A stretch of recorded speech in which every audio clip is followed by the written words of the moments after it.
അമൃത് മീഡിയയുടെ പുതിയൊരു വീഡിയോയിലേക്ക് എല്ലാവർക്കും സ്വാഗതം. 2024 ഡിസംബർ മാസം 22-ാം തീയതി ഞായറാഴ്ച ഇന്നത്തെ ഏറ്റവും പ്രധാനപ്പെട്ട വാർത്താ അപ്ഡേറ്റുകളും ഇനി വരും ദിവസങ്ങളിൽ നിങ്ങൾ അറിഞ്ഞിരിക്കേണ്ട ശ്രദ്ധിക്കേണ്ട ഏറ്റവും പ്രധാനപ്പെട്ട അറിയിപ്പുകളുമാണ് ഈ ഒരു വീഡിയോയിൽ നിങ്ങളുമായി ഷെയർ ചെയ്യുന്നത്.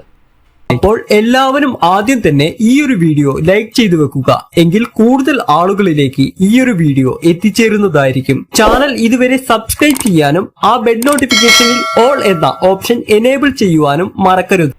സംസ്ഥാന സർക്കാർ മുന്നോട്ട് വയ്ക്കുന്ന ഒരു പ്രധാനപ്പെട്ട പദ്ധതി ഈ 2025 തുടക്കം കുറിക്കുന്നത് ആയിരിക്കും.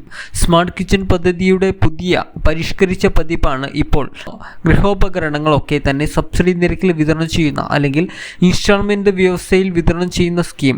മുൻപ് സംസ്ഥാന സർക്കാർ നടപ്പിലാക്കുവാൻ ഉദ്ദേശിച്ചിരുന്നു. അതിൻ്റെ മറ്റൊരു പരിഷ്കരിച്ച പതിപ്പാണ് ഈസി കിച്ചൺ എന്ന പേരിൽ പദ്ധതി.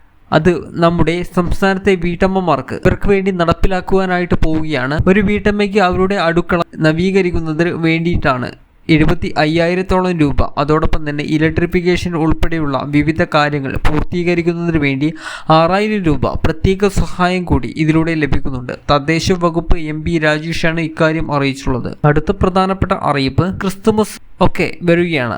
ഒരു ഗഡു ക്ഷേമ പെൻഷനായി 1,600 രൂപ വീതം 62 ലക്ഷത്തോളം ആളുകൾക്ക് വിതരണം ചെയ്യുമെന്നാണ് ധനമന്ത്രി KN ബാലഗോപാൽ അറിയിച്ചിരിക്കുന്നത്. തിങ്കളാഴ്ച മുതൽ വിതരണം ആരംഭിക്കുന്നത് ആയിരിക്കും. 27 ലക്ഷത്തോളം ആളുകൾക്കാണ് ബാങ്ക് അക്കൗണ്ടുകളിലേക്ക് വഴി.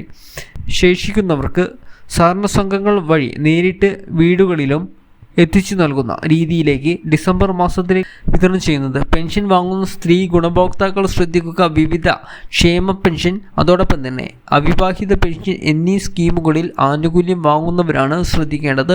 60 വയസ്സിന് മുകളിൽ പ്രായമുള്ളവർക്ക് ഈ അറിയിപ്പ് ബാധകമല്ല.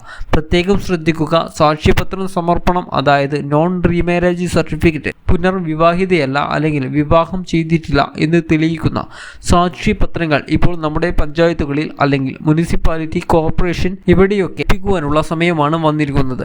ഇപ്പോൾ അക്ഷയ കേന്ദ്രങ്ങൾ വഴി മറ്റ് ഓൺലൈൻ സർവീസ് സെന്ററുകൾ വഴിയൊക്കെ നമുക്ക് അപേക്ഷകൾ സമർപ്പിക്കുവാൻ സാധിക്കും.